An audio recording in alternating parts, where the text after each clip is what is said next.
Niku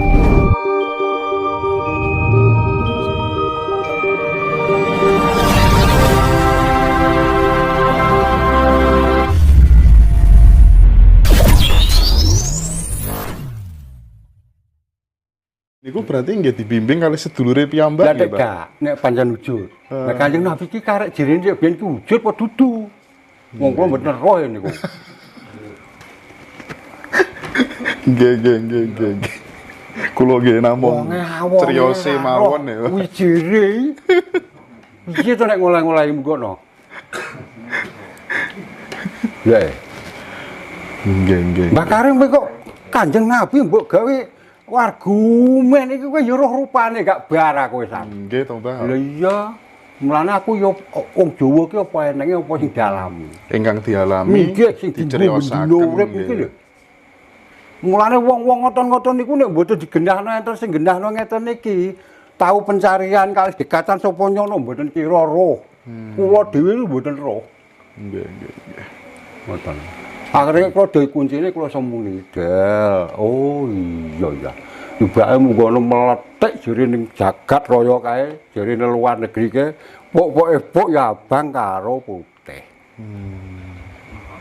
Apa nek? Nggih ta? Nggih. Niku lho sampean kemas mawon pun genah. Nggih. Kowe jero di PT, di pabrik sugih dhuwit pokoke bok ya abang karo putih, gak ngombe ya ora kuat. Iku niku sing diarani tuntunan sejati niku sing mau pisah niku lho, Gus. Nggih. Terus menawi panjenengan semedi niki kersane dados napa nggih tuntunan damel derek-derek. Nggih. Niku rapalane napa, Mbah? Kuncine saged diwedhar damel umum napa mboten?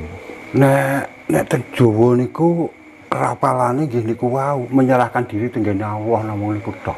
Maksud kula saderenge jenengan patrap semedi Nggih. niku wonten rapalan ingkang dibatos napa mboten ngoten?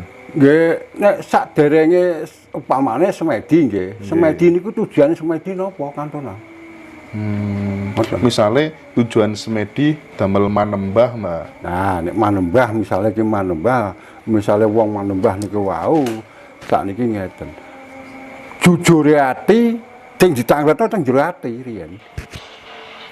Uripku ki tak gon ondi ya, digon ondi ki. Melu sapa? Ngoten. Niku tiyang semedi. Nek wis wonten mriku, teng mriki niku kudune resik. Mboten purun diganggu gugat. Entene namung madhep mantep menyerahkan diri tenggene Allah. Soale sembarang niki hak Allah. Niku hasil semedi wonten mriku. Lah teng mriku niku cara hasil nggih, hasil ini padha kalih modot tumbuh awak niki wae mboten roh. Moro-moro nggih lakoni ngoten. Moro-moro dunung kados lho ngeten iki moro-moro pethuk. Kula kalih jenengan ini napa nggih enten bakal kira-kira pethuk taun iki wulan iki kira-kira aku pethuk Mbah Karim mboten enten. Pethukna Allah nggih niku, dua kali niku. Hasilnya ngoten niku. Tiyang Jawi niku menawi meditasi, Mbah. Nggih. Kathah-kathahe menawi semedi niku mboten madhep ngidul, mboten madhep ngaler, mboten madhep ngilen, tapi madhep ngetan. Nek madhep ngetan niku ngeten, kantun ulang ruke. Oh, ngoten. Nggih.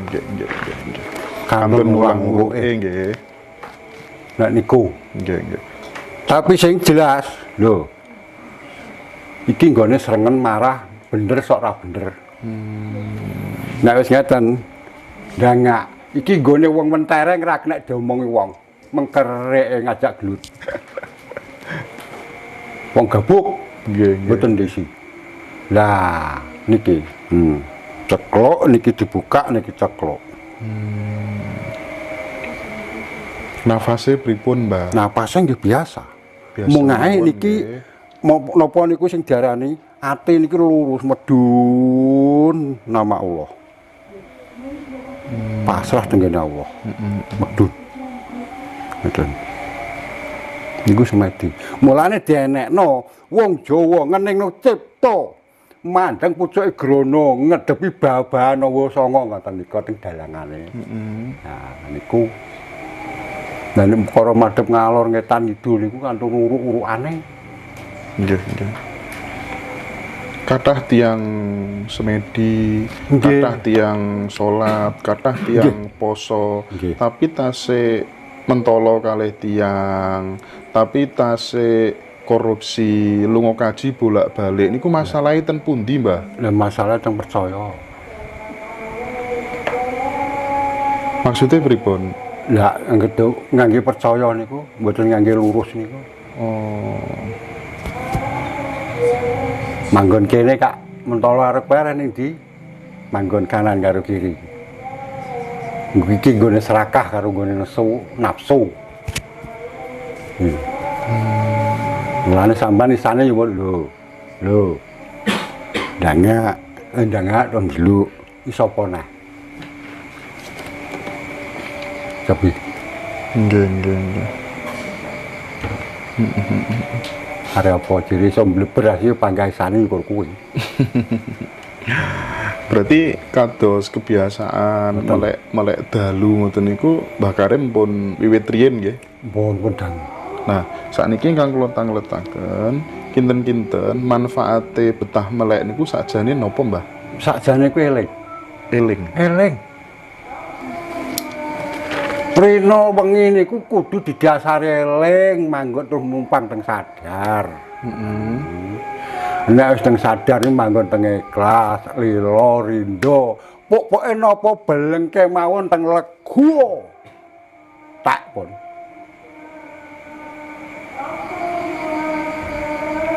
Anggih lego blong tak.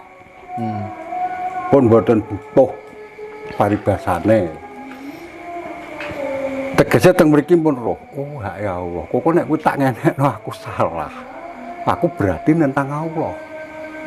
Nah, mulane melek ngger bengi melek niku mboten jane mboten melek moto, Gus. Melek niki lho dilekno. Nek rina niku pekewuh perkara padang niku rebutan niku lho sampah. Iki jelas. Donya niku. Dan dunya sampah. Sampah nggih. Nggih. Wong ayu sampah to, Gus, apa neh? Nggih, nggih. Sampah sedaya berarti. Sampah sampean pikir dhewe. Sampeyan yo urip, aku yo urip. Wong ganteng ya sampah. Ngojo tersinggung lho, Bu, sampean. Ingkang boten sampah berarti ingkang sejati. Ingkang mboten sampah nggih niki wau, eling niku wau lho. Eling. Iki Mbah sing paling gampil ditampi kalih derek-derek Mbah menawi nyambut ten peken, menawi dados sopir, dados tukang becak, dados petani niku prakteke eling niku pripun? prakteke eling nggih nyerah diri. Contone Mbah, Contone ngeten, sampean badhe mriki. Ya Allah, kula badhe nindakaken takdir jenengan. Salah bener luput kula, tubuh kula, mulai urip kula, nyawa kula, pati kula pasrah nang jenengan ya Allah. Budal. Wes. Arep disasang ndur kambil ora iso. Yen dipasrah nang Allah kuwi bener. Niku lho. Namungan pasrah teng mriku lho. berarti niku lak kados diwastani salat daim niku asline nggih niku Mbah. Lah duka. Ngomong mboten dunung kok niku. Ngomong kali bengkong mboten dunung. Berarti dzikir saklawase urip niku nggih Mbah. Sejatine nggih. Dzikir niku mboten enten nek saiki gak sesuk ngaleh iso ora enten. Berarti kita selalu tersadar nggih Mbah. Nggih langsung dadi kelakuan Gus. Ora trimo mung lakon. Nek lakon iki cik miyar-miyur. Ora ubinge sang yo mencak-mencak lha kene masake diknane kekel nek kuwi tak ndung. Alah. Terus ingkang Nek kelakuan mboten. Heeh. Tek wedok tek lanang ngangge niku pas mon. Niku jenenge dadi kelakuan. Ini ki Mbah. Ilmu niku nek namung lakon dununge nggih namung lakon nggih bar nglakoni nggih muwe. Bojo jere ayu pegat ngono wae gak muwe dadiane. Lakon ngoten niku. Tapi nek kelakuan mboten. sampai mati. Lungguh seleh niku napa to, Mbah? Duduk seleh niku, Mbah. Duduk seleh niku sampean sing dereng nemokne niku sanjenengan duduki nek mun temok sampean kemas teng awak sampean seleh ning nggone Allah. Berarti niku ingkang main kan kedahe pikiran niku, Mbah. Lah wong urip kok ora ndek pikiran sampean piye to? Ayo harus mikir, dikek urip dienggo apa? Nggih. Mikir. Ngoten lho. Wis genah ngoten kok. Nggih. Selalu berpikir nggih, Bang. Lah nggih to. Lah nek gak berpikir sampean numpak mobil napa buka setir kenceng ae wis ora usah mikir. Nggih, Pak. Ngoten Lurus mawon nggih, Mbah nggih. Ora ndek pikiran mbah jurang wae dudu kenceng ae wis. Lha wong mulai dikek urip kan mikir. Ngoten. Mulane harus mikir. Nggih. Iki wonten pitakenan, Mbah. Napa to sejatosipun bentene antara Quran garing kalih Quran teles niku, Mbah? Lah Quran teles nggih kelakuan niku, lek garing jeri. Oh. Percaya tok. Aku roh Allah ngene, lambe tok. Nggih. Bar gawe, dadak gak nglakoni. Iki ngoten lho. Al-Qur'an endah niku nek dadi kelakuan ya apik kok. Tapi aja kok dijalekne totok karo ning ucap.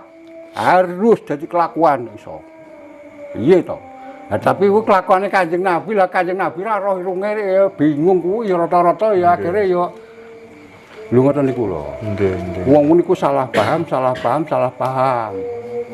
Ngoten. Mulane dientono niki. Niku karepe enten karepe Allah ning enten wujud niku enten karepe lho. Nggih. Mboten kok ngawur lho. Aman goleki tak panggah enten karepe. Nggih. Terus jenengan berarti menjalani napa kehidupan sehari-hari ngeten iki, Mbah? Nggih. Berarti kedahe tiyang niku urip sederhana ngoten mawon nggih, Mbah nggih? Lah nek masalah sugih melarat niku nek paringane Allah to Gus. Lah aku ki mbono mbok tekani isin gak kadokno aku wong melarat iki paringane Allah rek. Lah wong isin iki rek nek omongi aku sugih terus bandaku entek bindu wong aku bento iki tok kowe isin. Lah wong aku mula ora duwe. Isin iki piye? Ora duwe iki paringane Allah. Nggih. Berarti ketika kula jenengan sedaya dipun paringi kehidupan kados napa mawon, kedahe namung pasrah, syukur ngoten nggih. Jenenge Ngeten nek Jawa. Urip niku mau sing diarani jalane niku entene bahasane dhewe nedha nrimo. Lho. Nedha ki dhewe ngemah mangan nrimo ngrasakno. Meton jalane. Niku mawon. Niku nek cara Jawa nedha nrimo. Nrima ning pandum. Nggih. Lah wong niku mboten padha sing metikil nek gedhe dhuwur lek katok ku nek pengen gedhe dhuwur entrah ning awake metikil. Lha ngoten niku. Mbah Karim, riyen saderenge Mbah Kung kula kapundhut niku terose kok napa to Gus surga donya surga neraka niku nggih saiki surga neraka kok ngenteni ben niku maksude pripun, Mbah? Niku tiyang duduk sing mboten saged nekak lunggon. Mboten ngerti entene ngeten. Enek rina, enek bengi. Nggih ta? Nggih. Sakjroning bengi napa nggih? Sakjroning bengi teng mriku entene namung gembung kalih hawa. Wong turu contone, kenek sampean takoki. Mboten kenek. Menika mboten gembung kalih hawa. Niku sakjroning bengi. Lah sakbare donya lah niki wong bingung padha. Wong niku sing dikarepe kan niku to, pengen semerpiku. Donya swarga sakniki lho, mosone swarga ana bacokan ora rampok lho yeneng. Nah, Cobi to. Kok ya ana wong melarat, ana wong ngemis kuwi lho swarga sing piye ngono. nggih. Nek di Angen-angen nggih. Nggih, nek dinalar nggih. Nuwun sewu, niki mboten kok elek-elek wong lho nggih. Nggih. Kenyataane ngoten. Kula urip sampean urip padha ruwe ya padha iso ngewasno, padha iso ngrasakno omongan iki. Tapi abak ngomong sekelimah ngeten niki. Wong sampean nyatane cek tekok aku berarti sampean nyurung roh. Nggih dereng. Ya. Dereng Nah, ngertos. Nggih. Benyahe ngoten niku. Niku kalek kantor jenengan sedaya niku purun ngangge napa mboten? Enten abang kalih putih niku purun ngakoni napa mboten? Nek mboten purun rane wong gugat. Pun.